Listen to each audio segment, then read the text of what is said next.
नमस्कार मित्रों, ईसीएस पाठशाला में आप सभी का स्वागत करता हूं। उत्तर प्रदेश असिस्टेंट प्रोफेसर की टेस्टरी चल रही है और यह टेस्टरी संख्या 5 है मित्रों। अगर इसके पहले का वीडियो नहीं देखे हैं तो प्लेलिस्ट में जाइएगा। यूपी असिस्टेंट प्रोफेसर टेस्ट के नाम से playlist, UP assistant professor general study GS test के नाम से प्लेलिस्ट बनी हुई है, जाकर देखिएगा। 8318397276 हमारा ऑफिशियल व्हाट्सएप नंबर है। हमारा ऑफिशियल व्हाट्सएप नंबर डिस्क्रिप्शन में भी है, ऊपर भी शो हो रहा है, यहाँ पर भी है। ठीक है, ये जो पूरा कोर्स है मित्र, यह आपका 599 रुपए का कंप्लीट कोर्स है और यह आपका Uttar Pradesh assistant professor general knowledge का कंप्लीट कोर्स है। इसमें आप लोग को 2500 से लेकर 3000 एमसीक्यू की टेस्ट सीरीज मिलेगी और साथ ही साथ आप लोग को hand written notes, PPT notes, lectures video के सारे नोट्स आप लोग को मिलेगा। ठीक है, और जो भी लोग हमारे कोर्स को ज्वाइन करना चाहते हैं, हमारे ऑफिशियल व्हाट्सएप नंबर पर मैसेज कर सकते हैं। ऑफिशियल व्हाट्सएप नंबर डिस्क्रिप्शन में भी है, यहाँ पर भी शो हो रहा है। और आप लोग ऑनलाइन टेस्ट भी दे पाएंगे, हमारे एप्लीकेशन पर आप लोग ऑनलाइन टेस्ट भी दे पाएंगे। तो आप सभी लोग, व्हाट्सएप चैनल भी बना हुआ है, व्हाट्सएप चैनल का लिंक डिस्क्रिप्शन में है, व्हाट्सएप चैनल को सब्सक्राइब कर लीजिएगा। UP assistant professor general knowledge के नाम से और अपडेट और न्यूज के नाम से व्हाट्सएप चैनल बना हुआ है। उस व्हाट्सएप चैनल को सब्सक्राइब कर लीजिएगा और टेलीग्राम चैनल को भी सब्सक्राइब कर लीजिएगा, जहां पर आप लोगों को अपडेट मिलते रहेंगे। और कोर्स को ज्वाइन करना चाहते हैं तो हमारे व्हाट्सएप पर मैसेज कर सकते हैं। ऑफिशियल व्हाट्सएप नंबर डिस्क्रिप्शन में भी है, यहाँ पर भी शो हो रहा है। टेस्ट संख्या 5 है मित्रों। एक सीरीज में आप लोग को मैं 25 क्वेश्चन दे रहा हूं। ठीक है, और इसके पहले का वीडियो नहीं देखे हैं तो प्लेलिस्ट में जाइएगा। UP assistant professor general knowledge test के नाम से प्लेलिस्ट बनी हुई है, जाकर देखिएगा। और लगभग दे सकते हैं कितनी बढ़िया सीरीज है। लगभग मैं 700-800 प्रश्न केवल कंप्यूटर का मैं इंक्लूड किया हूँ।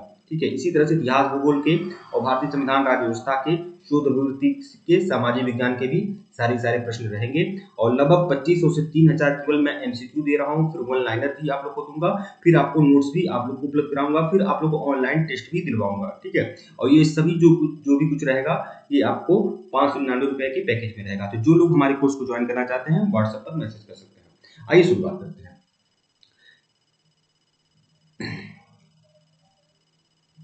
करते हैं। देखिए, सीटी से आप क्या कर सकते हैं? पढ़ सकते हैं, लिख सकते हैं, पढ़ अथवा लिख सकते हैं। तो सीटी से क्या कर सकते हैं? पढ़ भी सकते हैं और लिख भी सकते हैं। तो विकल्प सी जो है वो आपका सही है। कॉम्पैक्ट डिस्क की बात हो रही है। ठीक है, अब पढ़ या लिखने का मतलब ये है कि देखिए, जब हिंदी में आप पढ़ेंगे ना, हिंदी में जब आप रूपांतरण करेंगे तो ऐसे ही रहेगा। मतलब सीटी से क्या कर सकते हैं? आप डेटा प्राप्त भी कर सकते हो, अपना डेटा दर्ज भी कर सकते हैं, सब कुछ कर सकते हैं। प्रश्न 102 देखिएगा, निम्नलिखित में से कौन सा ऑप्टिकल डिस्क का उदाहरण है?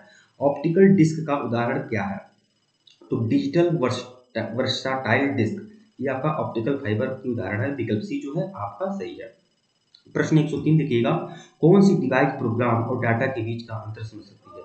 कौन सा डिवाइस प्रोग्राम और कौन सा डिवाइस प्रोग्राम और डाटा के बीच अंतर को समझ सकती है? तो ये आपका माइक्रो प्रोसेसर विकल्प डी जो है वह आपका सही है। ठीक है, प्रश्न 104 देखिएगा, डीवीडी का उदाहरण है। ठीक है, डीवीडी क्या है? तो डीवीडी जो है आपका एक ऑप्टिकल डिस्क है, ऑप्टिकल डिस्क। विकल्प सी जो है वह आपका सही है। डीवीडी क्या है? एक ऑप्टिकल डिस्क है। ठीक है,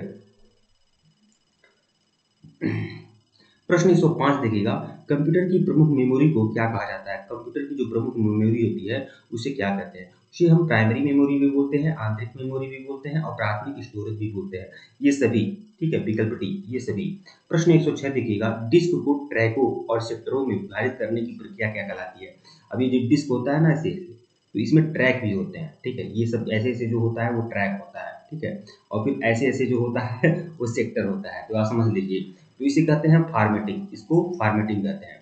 ठीक है, प्रश्न 107 देखिएगा, निम्नलिखित में से क्या स्टोरेज डिवाइस का उदाहरण नहीं है? देखिए, मैं कंप्यूटर से रिलेटेड प्रश्न क्यों लिया हूँ, क्योंकि भैया कंप्यूटर 4 या 5 क्वेश्चन आपके जनरल स्टडी में कंप्यूटर आएंगे। 30 प्रश्न जो आपके जनरल स्टडी के आएंगे उसमें मैं प्रयास करूंगा आप लोग को इतना बढ़िया बेहतरीन मटेरियल दूंगा कि आप लोग कम से कम 27-28 प्रश्न आपकी मुट्ठी में हो। ठीक है, और जब 27-28 प्रश्न आपकी मुट्ठी में होगा ना, तो मेरिट में आप बहुत ही ऊपर उठ जाएंगे। ठीक है, देखिए, निम्नलिखित में से क्या स्टोरेज डिवाइस का उदाहरण नहीं है? तो क्या नहीं है? फ्लॉपी तो है, हार्ड डिस्क भी है, सीडी भी है, रैम नहीं है स्टोरेज डिवाइस। ठीक है, रैम आपका टेम्परेरी मेमोरी होता है। प्रश्न 108 देखिएगा, फाइल सिस्टम अस्थायी रूप से संग्रहण में रहता है। तो फाइल सिस्टम अस्थायी रूप से संग्रहण में रहता है। सेकेंडरी सेकेंडरी संग्रहण में रहता है। सेकेंडरी मेमोरी को किसे कहते हैं? जो हार्ड डिस्क होता है ना, उसे ही सेकेंडरी मेमोरी कहते हैं। प्रश्न 109 देखिएगा, डीवीडी क्या है? डीवीडी जो है आपका क्या है? Digital video disc. डीवीडी का फुल फॉर्म जो होता है डिजिटल वीडियो डिस्क। ठीक है। प्रश्न 110 देखिएगा, सीपीयू के लिए सामान्यतः गणित परफॉर्म करता है। सीपीयू के लिए सामान्यतः गणित परफॉर्म करता है। देखिए ईएलयू, सीपीयू में ही ईएलयू होता है। ईएलयू का जो फुल फॉर्म होता है अर्थमेटिकल लॉजिकल यूनिट। प्रश्न 111 देखिएगा, मदरबोर्ड के कंपोनेंट के बीच इंफॉर्मेशन किसके माध्यम से ट्रेवल करता है? तो मदरबोर्ड जो होता है उसके कंपोनेंट के बीच जो इंफॉर्मेशन होता है किसके माध्यम से ट्रेवल करता है? तो बस के माध्यम से। जैसे ये मदरबोर्ड है ना, तो मदरबोर्ड में ऐसे बहुत सारे डिवाइस जुड़े हुए थे, बहुत सारी चीजें जुड़ी हुई जानते हैं। तो उसमें पतला पतला तार ऐसे ऐसे होता है, ऐसे होता है। इस क्या होता है? ये बस होता है, ये बस। ठीक है, बस का फुल फॉर्म अभी आगे आएगा। ठीक है। कंप्यूटर का मुख्य पटल कहलाता है। कंप्यूटर का जो मुख्य पटल होता है वो क्या कहलाता है? मदरबोर्ड। मदरबोर्ड विकल्प ए। पीसी का पूरा नाम क्या है? Personal computer, PC. विकल्प बी जो है वो आपका सही है। प्रश्न 114 देखिएगा, ऐसे सीरीज जिस स्थान पर सिस्टम यूनिट से जुड़ते हैं उसे क्या कहते हैं? ऐसे सीरीज जिस स्थान पर सिस्टम यूनिट से जुड़ते हैं उसे क्या कहते हैं? उसे कहते हैं पोर्ट। विकल्प बी जो है वो आपका सही है, पोर्ट कहते हैं उसे। ठीक है। कंप्यूटर में आईबीएम का पूरा नाम क्या है? कंप्यूटर में जो आईबीएम होता है उसका पूरा नाम क्या है? International business machine. आईबीएम का पूरा नाम क्या है? International business machine. विकल्प ए जो है आपका सही है। प्रश्न 116 देखिएगा, विशेष प्रकार के संगीत उपकरणों को साउंड कार्डों से कौन सा पोर्ट जोड़ता है? विशेष प्रकार के संगीत उपकरणों को साउंड कार्डों से कौन सा पोर्ट जोड़ता है?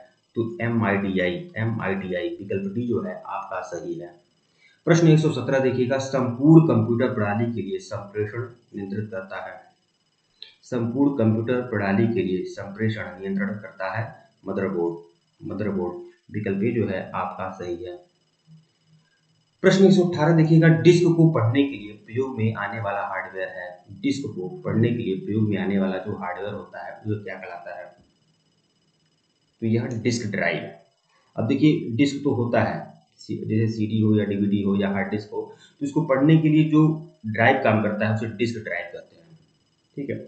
प्रश्न 119 देखिएगा, इलेक्ट्रॉनिक कंपोनेंट वाले थिन प्लेट या बोर्ड को क्या कहते हैं? तो उसे कहते हैं सर्किट बोर्ड। Circuit board.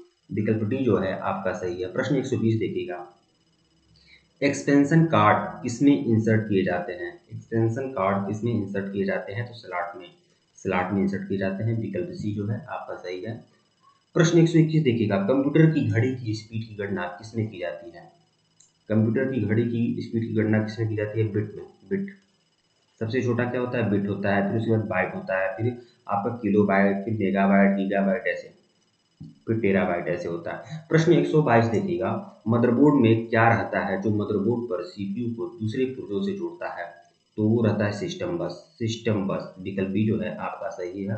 प्रश्न 123 देखिएगा, किसका उपयोग करते हुए पहला कंप्यूटर प्रोग्राम किए गए थे? किसका उपयोग करते हुए पहला कंप्यूटर प्रोग्राम किए गए थे? तो वो है मशीन लैंग्वेज। Machine language. विकल्प बी जो है आपका सही है। प्रश्न 124 देखिएगा, किसने बेसिक कंप्यूटर भाषा का विकास किया था? बेसिक कंप्यूटर भाषा का विकास करने वाले कौन थे? जॉन जी कैमी। बेसिक कंप्यूटर भाषा का विकास करने वाले कौन थे? जॉन जी कैमी। विकल्प डी जो है आपका सही है। प्रश्न 125 देखिएगा, बेसिक कंप्यूटर भाषा का विकास कब हुआ था? तो बेसिक कंप्यूटर भाषा का विकास कब हुआ था? 1964 में। 1964 में बेसिक कंप्यूटर भाषा का विकास हुआ था, 1964 में। ठीक है मित्रों, वीडियो को लाइक और चैनल को सब्सक्राइब करिएगा। धन्यवाद। आप लोग को टेलीग्राम बिल्कुल ज्वाइन करिएगा, लिंक डिस्क्रिप्शन में दिया गया है।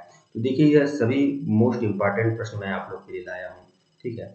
और यह सभी, इसमें हर सीरीज में मैं 25 क्वेश्चन ही इनबिल्ट कर रहा हूँ। इस तरह से देखिएगा, मैं कम से कम, मेरा टारगेट रहेगा कि 2500 से 3000 एमसीक्यू आपको दे दूँ। मेरा तो टारगेट रहेगा 3000 एमसीक्यू। मैं आपको 3000 तो दूंगा ही दूंगा। ठीक है। उसमें 700 प्रश्न सीधे सीधे कंप्यूटर से रिलेटेड होंगे। ठीक है। इसी तरह से बाकी यूनिट से भी सारे प्रश्न आपको पहले मैं टेस्ट सीरीज फॉर्मेट में दूंगा। ठीक है। और फिर यही टेस्ट सीरीज आप लोग ऑनलाइन भी आप लोग ऑनलाइन भी आप लोग को दूंगा, ऑनलाइन भी आप लोग चेक कर सकते हैं, ठीक है। वहाँ आप लोग टेस्ट दे पाएंगे, जिससे आपका विश्वास बढ़ जाएगा, आत्मविश्वास बढ़ेगा जब आप टेस्ट करेंगे तो, ठीक है। और इसका पीडीएफ भी आपको दूंगा, फिर इसका मैं नोट्स भी आप लोग को अलग प्रोवाइड कराऊंगा, ठीक है। तो आपकी तैयारी बहुत ही परफेक्ट तरीके से होगी। केवल 599 रुपये की सीरीज है। जो लोग ज्वाइन करना चाहें हमारे ऑफिशियल व्हाट्सएप नंबर पर मैसेज कर सकते हैं। और व्हाट्सएप चैनल को बिल्कुल सब्सक्राइब कर लीजिएगा, क्योंकि व्हाट्सएप चैनल सब्सक्राइब करेंगे, व्हाट्सएप चैनल से जुड़ेंगे तो बहुत सारे अपडेट आप लोग को यूपीएससी असिस्टेंट प्रोफेसर के भी मिलते रहेंगे। उसका लिंक डिस्क्रिप्शन में है। धन्यवाद आप लोग को।